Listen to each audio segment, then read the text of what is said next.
Welcome to Who We Become Life Beyond Change. I'm your host, Amanda Lentz.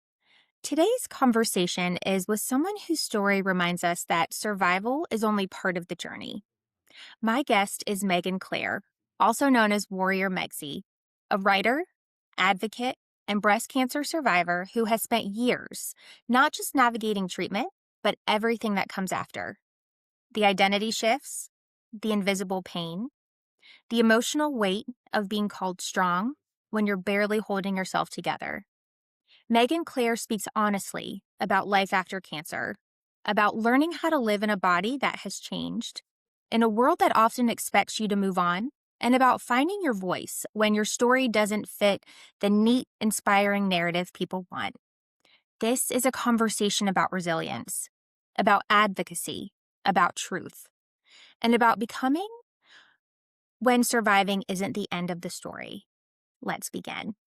Megan Clare, thank you so much for taking the time to meet with me today. I am so excited to have this conversation, Amanda. So I'd like to start at the beginning of your journey. And so do you remember the moment when you realized your life was changing? And what was going through your mind then? Well, I knew something was happening in my body for over 2.5 years because of all these really strange symptoms. And no one thought breast cancer because A, I was not old enough to get a mammogram. And B, like it was none of the signs and symptoms that you see online. I just knew I didn't feel right. And I'm a person who has always advocated for myself because of my maternal grandmother, my Nana. She was a registered nurse and she taught our whole family, know what your normal of your body is and what it feels like.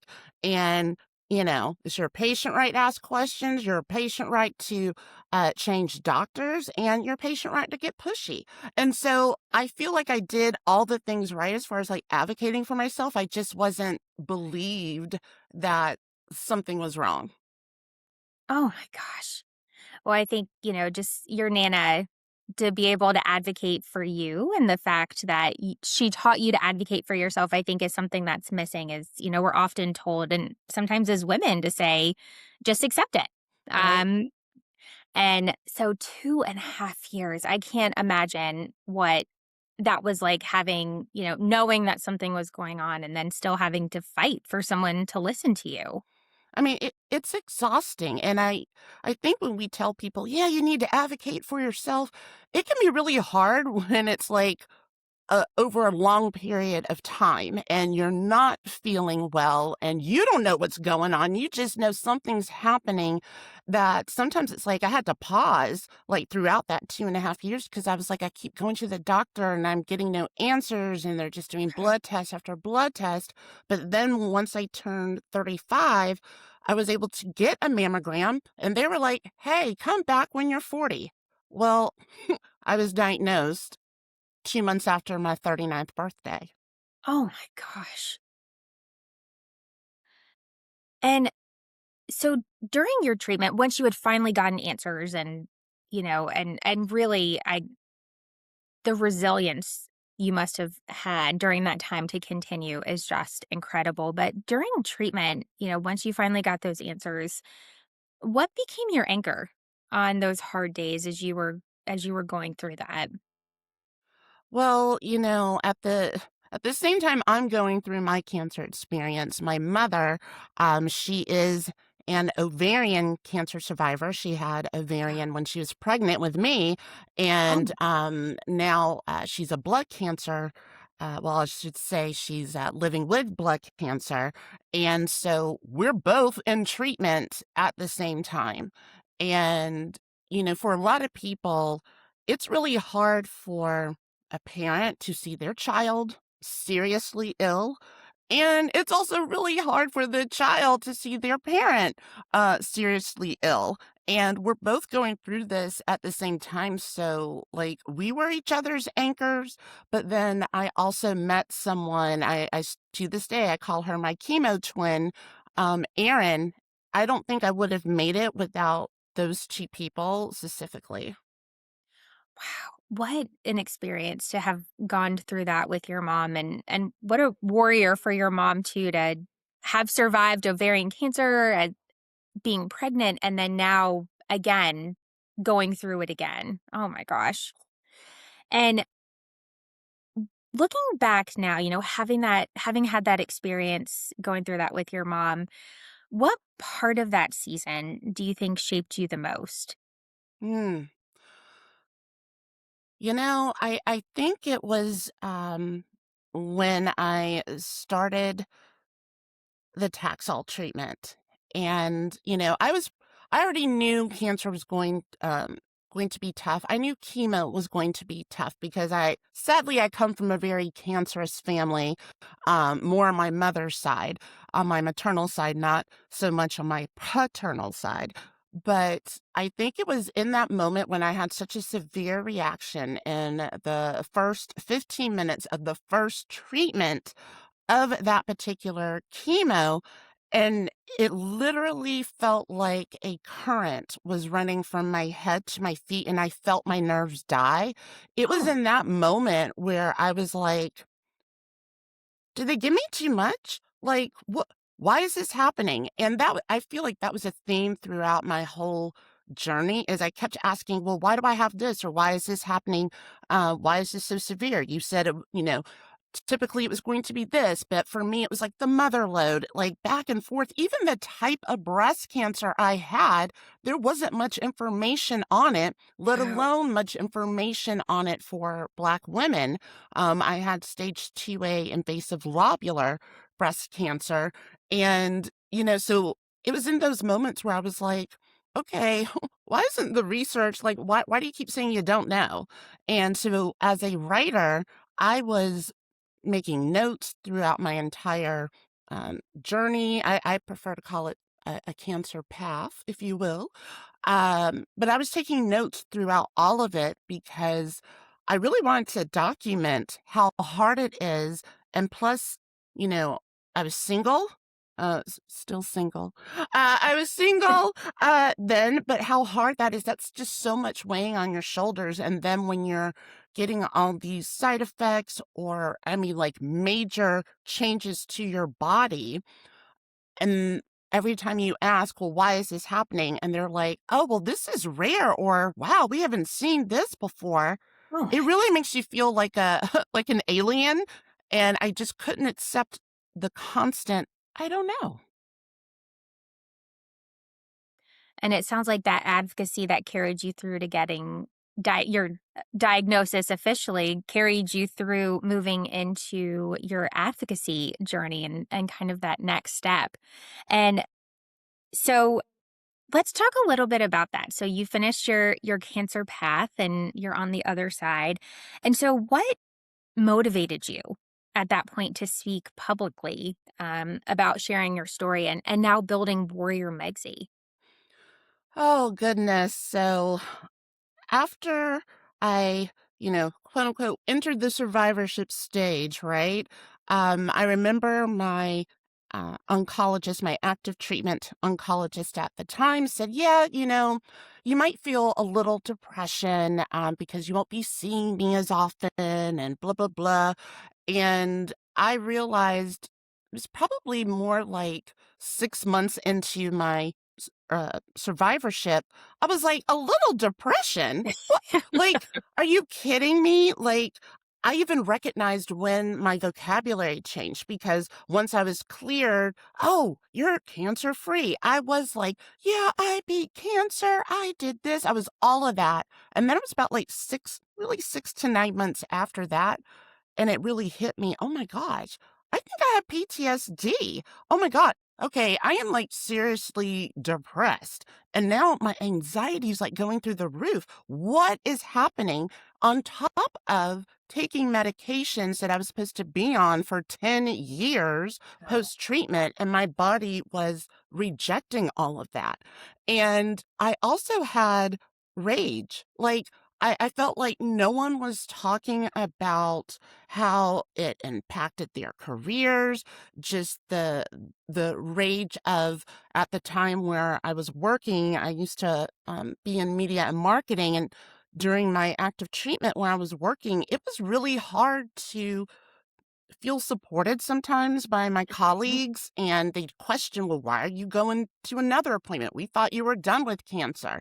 And so all it was just so much stress. And I was like, I can't be the only one that's feeling this way. And so, um, and being diagnosed under 40, it introduced me to a whole new category of survivors and patients, the adolescent and young adult um, arena. And I was like, "Wait a minute, why was I being called a young adult?" I'm like, I'm 39, like, what's happening?" And that's when I realized, yeah, there are a whole bunch of you where you weren't old enough to even get the type of screening, um, and you get that cancer. And no wonder I wasn't being believed. No wonder no one was thinking of breast cancer or anything Mhm. else. But I realized I wanna talk about this because I'm not seeing the type of content that would resonate with me. I mean, yeah, was I grateful? Did I have gratitude? Of course. Like, yes, I did survive, but it did come at a very high cost, and I wanted to address that. And that's ultimately how I became known in Cancerland was through my writing because no one else was writing about things like rage, depression, PTSD, and still keeping that sarcasm and humor. Because that's the one thing I always tell people, cancer cannot take away the essence of you. The essence of me is dramatic and sarcastic and just zany. And I was really happy to know that, okay, my personality didn't change, but something shifted. And I wanted and for me to, like, work through all of that, it was through writing. That is just incredible how you recognize that and you saw there's such a gap in just addressing the really, it truly is PTSD. Your body goes through it's not only your body though, it's your mental health, it's just your emotional well-being. And then as we were talking before we started, it's just you're being released and that's kind of it. And Yeah. you're just out there without a safety net. And so the fact that you are able to give voice and recognition is just so incredibly impactful, especially for this group, which I fell into as well of I'm not a young adult. I'm in my 30s, but there's I'm not 70. It's not, I'm the only one in the chemo room without white hair and a cane. Right? I mean, and I had such a baby face, and I'm like, "Y'all, people don't tell you that cancer, like, seriously ages you." Like, it Yeah. really the radiation aged my neck. Like, most people don't even think about that. It's like, I didn't have these lines going into it, Right. and then I come out and I'm like, what is this necklace here? I didn't ask for a layered necklace." Like, oh my gosh. Like, there was just so much of about the treatments, and sometimes it would take time, and you're like, "Wait a minute, is that back pain? Okay, what is that from? Oh my god, is it bone cancer now?" Not recognizing at the time or having to really just, like, take a step back and be like, "Okay, wait. Okay, did you lift something or did you do this?" Or, "Oh, you know what? I think this is a a side effect from your treatments and surgeries." And I had multiple surgeries upon multiple surgeries within, like, a 2-year Wow. window, and to be constantly under anesthesia, that is something that was really hard and no one can prepare you for it either. Because I still remember when I got my port surgery, I remember going into that, even though I wasn't feeling well and I was still kind of lethargic, I still had energy. And I woke up, I was joking with people and everything. But then the more surgeries I had, the harder it was to like wake up and find energy. And so writing about that just really helped me process it. And I was thinking to myself, maybe if like two other people read what I'm writing, then that's good enough for me. Well, it's your legacy. Like like you were talking about before, you're amplifying your voice to help reach others who may be navigating this alone.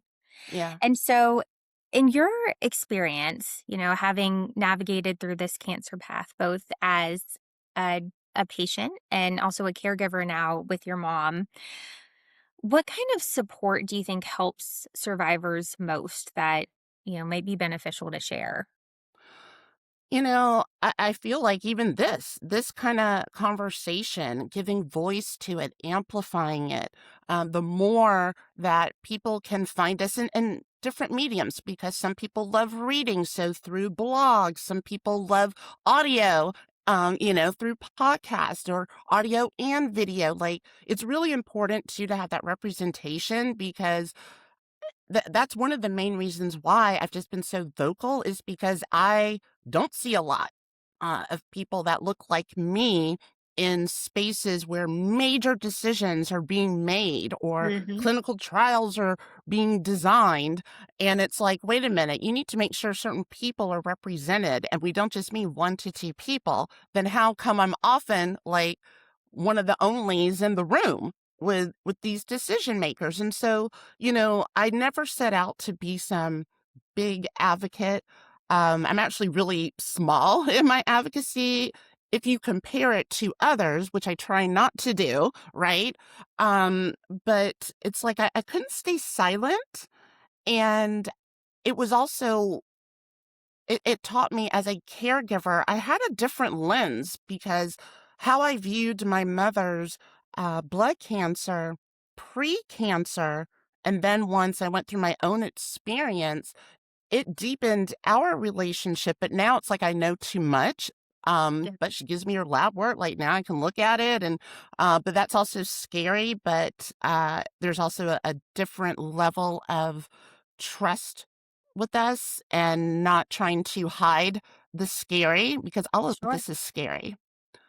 Yeah. So, ultimately that's why I I am so vocal, because I could not speak up. Because what about all those vulnerable people where English may not be their first language? And even the most educated of people, when you get diagnosed with cancer, if that wasn't your specialty, it all sounds like Greek to you. Like, you Yep. don't know what is being said. So when I realized that, I was like, I have to speak up. That's amazing. And with that, I know you even though you said you are small in your advocacy journey, you are still getting recognized. And so, one thing you had shared is you have a really exciting speaking opportunity coming up. So, I'd love to hear a little bit more about that, and a way to really share your platform and continue to advocate. Oh my gosh, Amanda. Okay, I'm still in shock over this. So, for those that don't know, ASCO, so that stands for the Association the American Society of Oncology. American Oncology of Clinical. Oh my God, I can't say it right. American Society Clinical Oncology. There we go. ASCO. Oh my gosh. And there's so many acronyms. I'm like, yeah, just ASCO. But anywho, I know, rambling. Um, it is the largest pan cancer, and what I mean by pan cancer is like all cancers. It's the largest cancer conference, I think actually in the world, because over 40,000 people show up. It's always held in Chicago, towards like end of May, early June. And 2 years ago, a friend of mine actually got selected to be one of the ASCO voices. And you're like, what's an ASCO voices, right?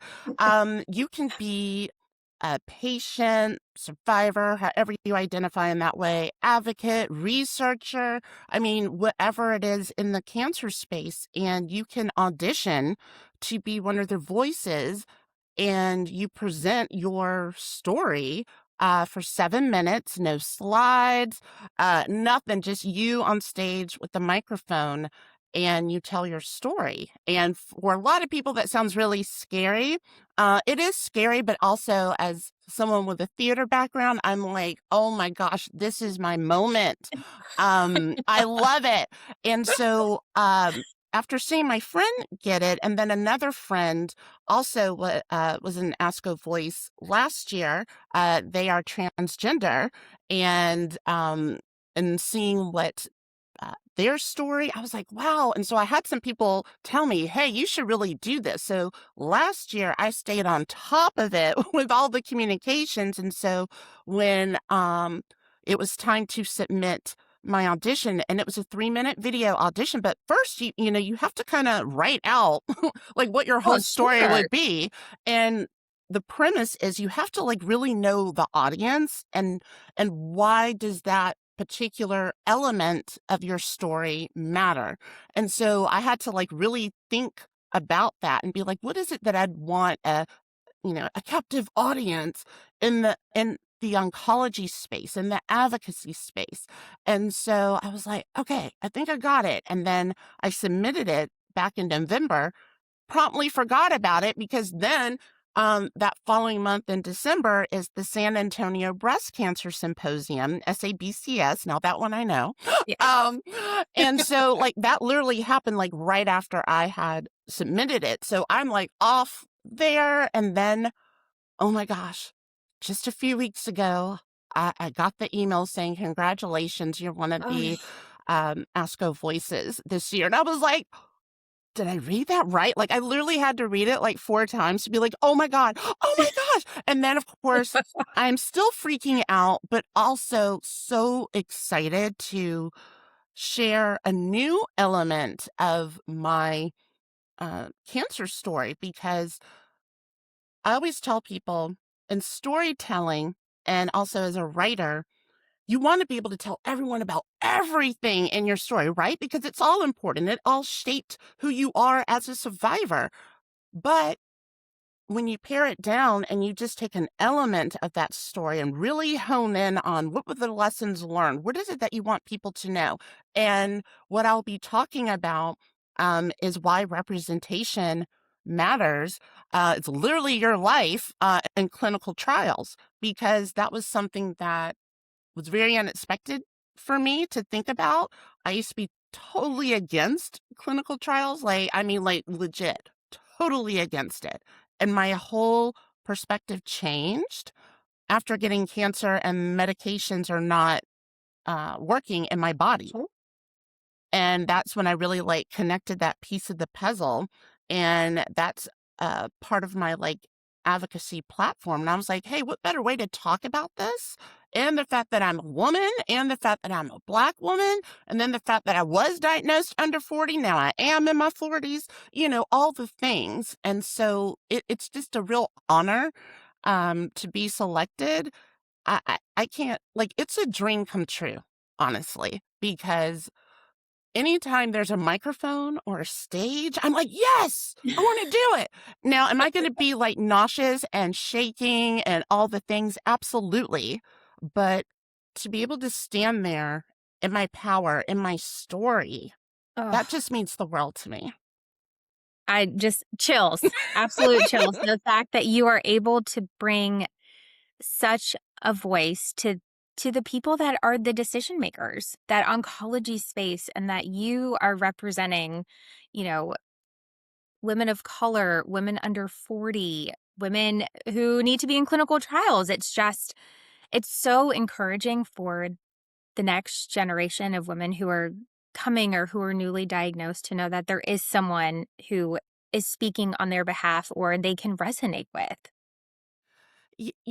And I often I need to take my own advice sometimes because here I am saying, yeah, I'm not a big advocate at all. I mean, there are some, they are like major superstars. And then I was like, you know what? Let me step that back because it's not about how big you are in this space. It's who are you resonating with? Mhm. And not thinking about like the number of likes or the number of followers or the number of this or that. And it's something I need to keep reminding myself of because every story matters. I've had so many people, individuals, women in cancer land say, "Oh, well, my story's not important," or "You went through so much more than me." And I'm like, "Were you impacted by your cancer, breast cancer, whatever cancer that was?" And they're like, "Well, yeah." Then I'm like, "Well, you have a story to tell. Your story matters." And that's another thing too, is I never really I used to kind of keep it separate, like my career and going through cancer. But, when you had mentioned that you got diagnosed during COVID, and it was really in that moment of, even in survivorship, you still need your insurance. You've got scans coming up. You've got a Yeah. lot of, new health issues potentially happening. And it was in that moment where I really went for it more openly. And, I was like, I can't ever separate myself from having cancer, that word cancer in my medical file. And I was like, we have to speak up about this. So I'm just doing something in my way with my zany personality, as warrior Megsi, um, to hopefully make a difference in someone's life and make a difference in research, even if it gets people to question things, Hmm. then I feel like I've done a good thing. Absolutely.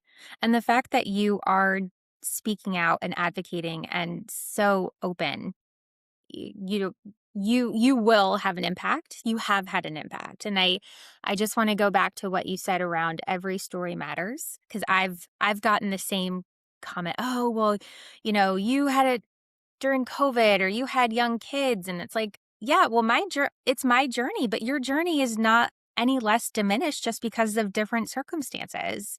It's Exactly. you. I love how you frame it as, and did cancer impact you? Then yes, then your story matters regardless of the situation you were in. I think that's just it's so incredibly important and so worthwhile repeating, is that every journey is different, but it's still every journey matters, every story matters. Exactly, and especially for those that may not have received chemo or radiation, I really see them struggle to be open in this space, because of feeling like, well, gosh, I didn't go through that. But I'm like, but you may have another pain or something else developed because of your cancer, Yep. and so I always think about that. And it's like, yes, did I have suffered. I continue to suffer even as we're having this conversation. I am in pain. That is my life now, post cancer. But again, like you said, everyone's story, their family history, all of that is unique to you. And we could all say the same sentence, like be told, hey, say this sentence. We could all say it, but it would be said in a different way. Mhm. Inflection would be different. It would resonate differently with different people.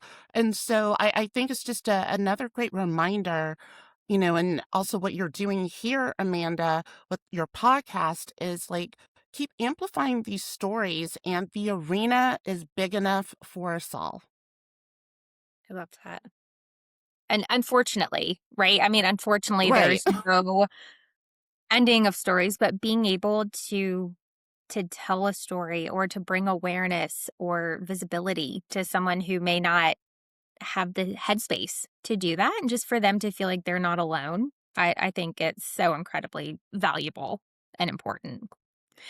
And so now with life beyond cancer, you're still in it, you're a survivor, you're a caregiver for your mom, you're an advocate. But when you think about living fully now, what does that look like in real life for you? What does life look like now? Hmm. I mean, it is hard, um, especially being impacted by current events.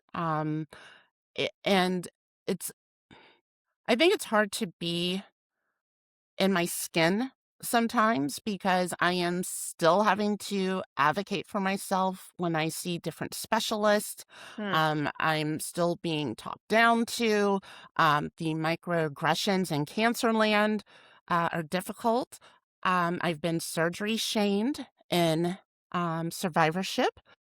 I know people were like, "Wait, what does that mean?" So I actually had a quadrantectomy. They took a whole quadrant of my breast out because lobular is known as the sneaky cancer. Mm. And because of my age and pathology and all the things, they were like, "You know what? Instead of a lumpectomy, we're gonna do a quadrantectomy." And I've been surgery shamed for that. And for a while, I was really hurt. But now, I live fully in that I am so authentically myself and bolder, because I've never been a people pleaser, but I'm like, you know what? If what I say makes you uncomfortable, then I think you need to find out why that makes you uncomfortable. Because Mhm. my whole life, I've had to hold certain things in. But when I am Warrior Megsy, I don't have to sanitize my words at all, and that's what, for me, living fully and being able to be vocal about things that are really hard to deal with, get through, process, and do it in my way. That to me is everything, because the only thing I ever wanted to be was an actress. I wanted to be on Broadway, I wanted to be in movies, I wanted to do all of that.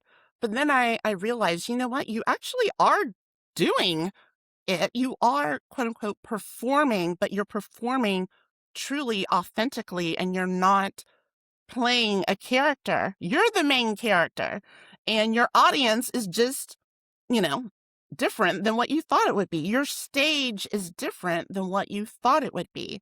And so it's like I had to also reframe, some dreams, right? And realize, Mhm. okay, you've been hit pretty hard with breast cancer and all the 10 million other complications, including infertility, like all the things. And it's like, well, you know what? What can you do to make sure you are living fully? And as an only child, that's why I'm so transparent and I'm just so vocal online, is because I don't have a legacy. Like no one's going to be carrying on my name or my personality.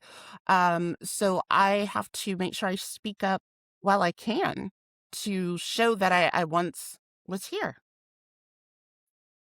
Think that's beautiful, and the fact that you are so authentically yourself, and I think reframing your dreams, I think sometimes there's a lot of grief that Yeah. comes with a cancer diagnosis. Is the Yeah. life that you expected is not the one that you're living, but the fact that you are able to reframe the way that you show up, I think it's just a beautiful testament to who you are and the impact that you're having. Well, it's also, I'm a big believer in therapy.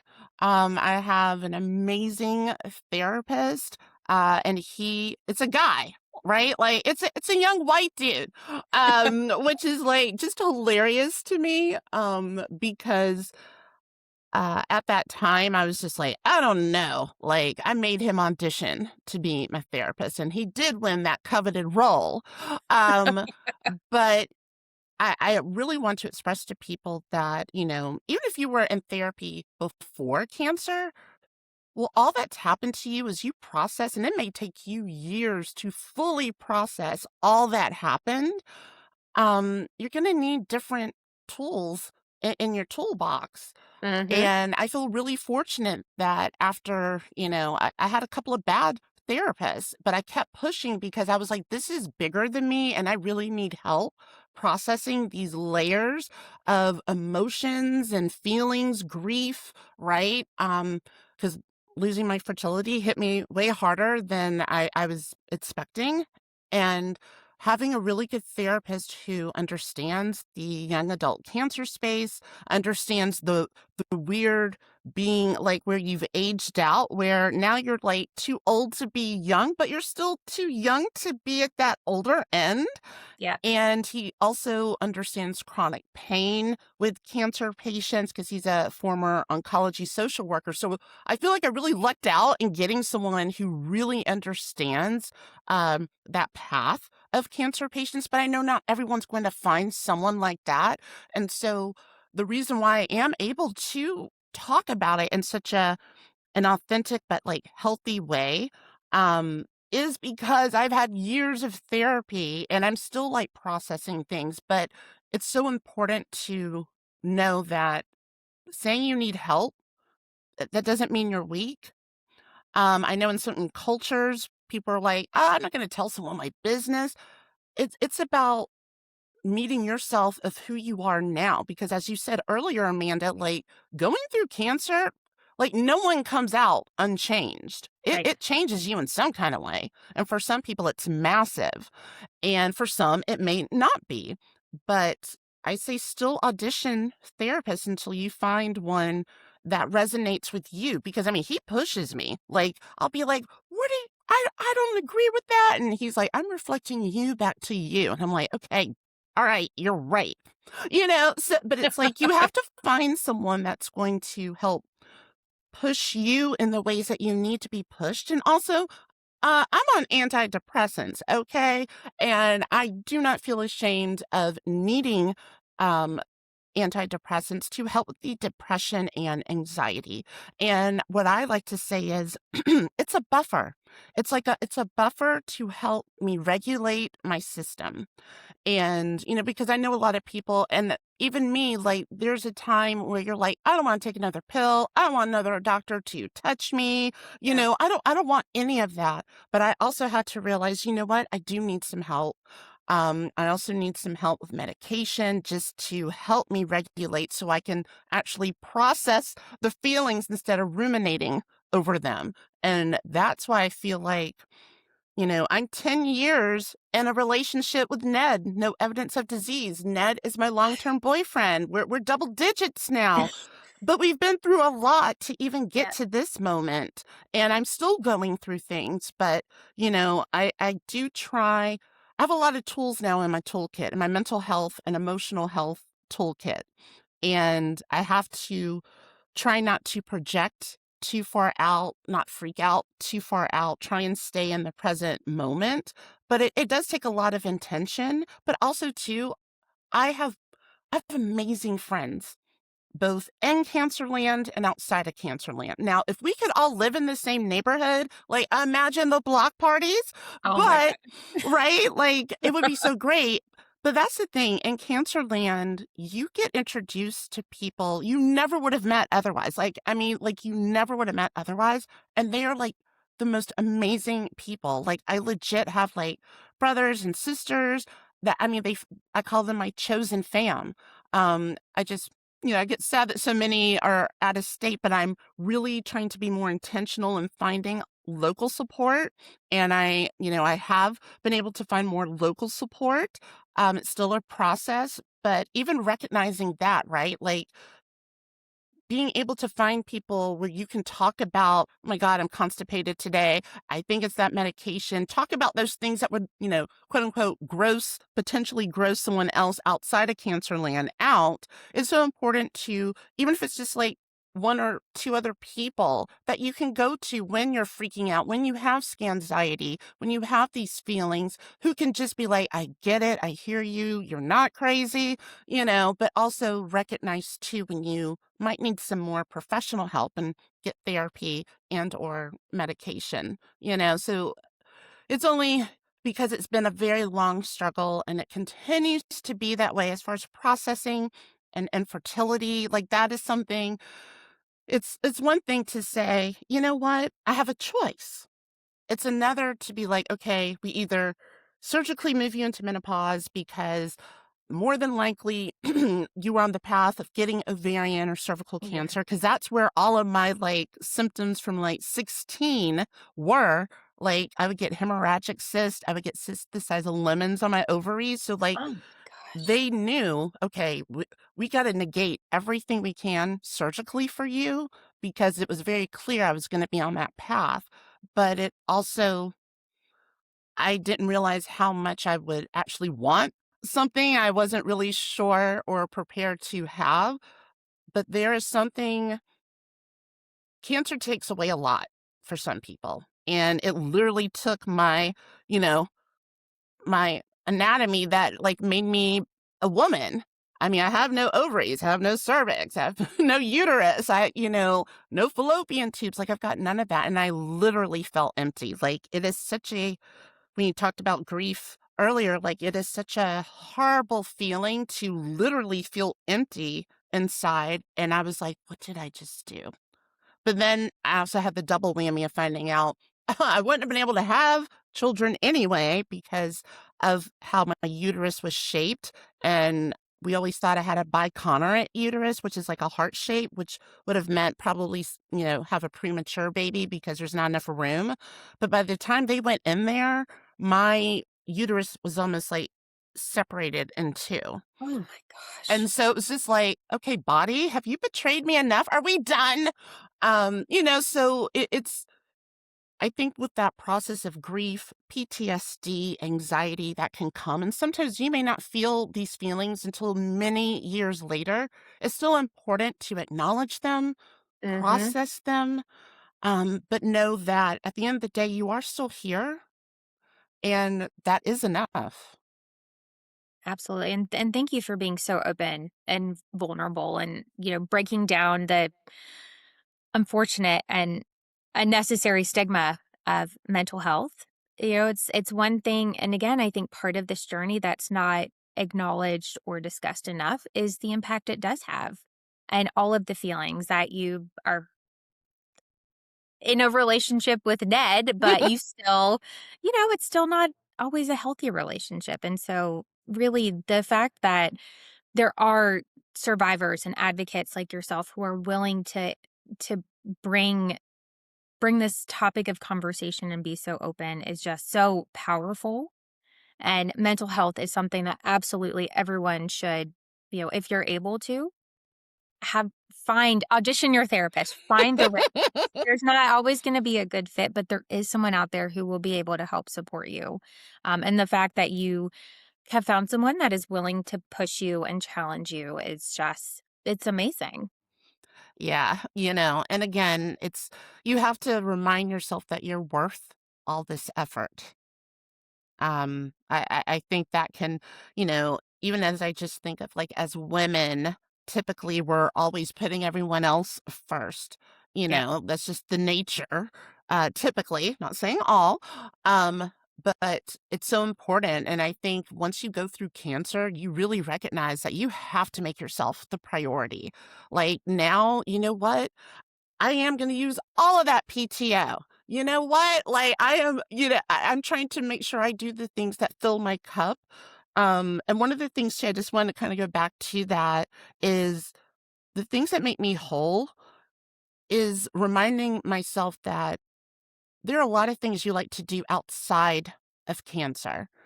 Because now my career is actually in the cancer space too, which is still like crazy to me that like I'm, a co-author on multiple posters and I'm like, I'm not a scientist. Like it's so crazy. But you find untapped talent. But I still, try and take some acting classes. I love doing voiceovers. I love to dance. That can be a little hard with the chemo-induced peripheral neuropathy in my feet, but darn it, I'm still going to You're try. still out there. Right? Yes. Like, still reminding yourself of the things that really, like, bring you joy. That is what is so important, is to find the things that bring you joy, and that will also help keep you moving forward on, as I like to say, keep riding the sails of resilience. Oh, I love that. I love that. And so as we close, I'd love to just hear if you could sit with someone, or if someone who was newly diagnosed were to listen to this or were to come across you and your platforms, what would you want them to know first? That it's okay to ask for help and you do not have to go through this alone. You you have to swallow your pride sometimes and remind yourself you're going through cancer. This isn't the flu. Like if you have, and even if you are single, because I feel like the single people often get left out of the conversation, that even if you are single, like it is okay to ask for help. Like, I needed help, with my cat, little Nathan Edgar, who sadly passed away, but he was 20 years old, 20 years Oh, old. Yes, wow. I had him for 20 years, but, like, I realized, you know what? I can't, like, bend down and lift like I could because 'cause I'm, recovering from surgery or with chemo. I'm too tired to make, like, full meals, and so I had to just, like, swallow that pride and be like, "I need help." And I may not even know what I need help in, but if people know that you're, like, open to that, ready to receive that, then that's gonna help you focus your energies on getting through your treatments and your Absolutely. surgeries. That's what I would say. And so how can people get in touch with you, follow your journey? What's the best way for them to follow along with Warrior Megsy or, advocate for themselves or, share the platform that you've developed? Yes, so, just go to warriormegsie.com, and that's warrior, and then Megsie is Megsie, .com. That's my blog. That's where you can see, um, previous podcast interviews, speaking engagements, things like that, and you can also contact me through there. I will get it, and I will respond. I'm also on social media, um, as Warrior Megsie everywhere, including Blue Sky at Warrior Megsie. I try to keep that simple. So, feel free to follow me there. And again, like, please don't hesitate to reach out because I often hear that people go, "Oh, but you're so busy." And I'm like, and? Like, you got a question? Ask it. Yeah. You want to talk to me? Let me know. We'll make it happen because I value when someone is vulnerable enough to reach out. I don't take that lightly. It's an honor. And I would love for more people to read my work, especially in as it relates to health equity, etc. Because I see things and I write, I think, in a different way that kind of sets me apart. Um, but I really see people, and especially those in minoritized communities, just know that you've got I don't like to call myself an ally. I'm just a good human who's been through a lot and trying to do the best I can to help arm people with resources and options and support. I love that. And I'm really excited to hear you speak. I'm really looking forward to the perspective and just the energy that you are going to bring to the platform. Thank you. So, in closing, Megan Clare, Warrior Megsy, thank you so much for joining me today. And for everyone listening, thank you for joining this powerful conversation with Megan Clare. Your story reminds us that healing is not linear, that strength doesn't always look brave, and that becoming someone new after trauma is both beautiful and complicated. So, if today's episode resonated with you, I hope it reminded you that you're not alone in your questions, your fears, or your becoming. If you'd like to learn more about Megan Clare's work, I encourage you to follow her journey and support the advocacy she's doing for survivors everywhere. So, thank you, Megan Clare, for taking the time to meet with me, for advocating for this community and all the work that you're doing. And to everyone listening, just remember you are not defined by what happened to you, you are shaped by how you rise. And until next time, take care of yourself and keep becoming who you're meant to be.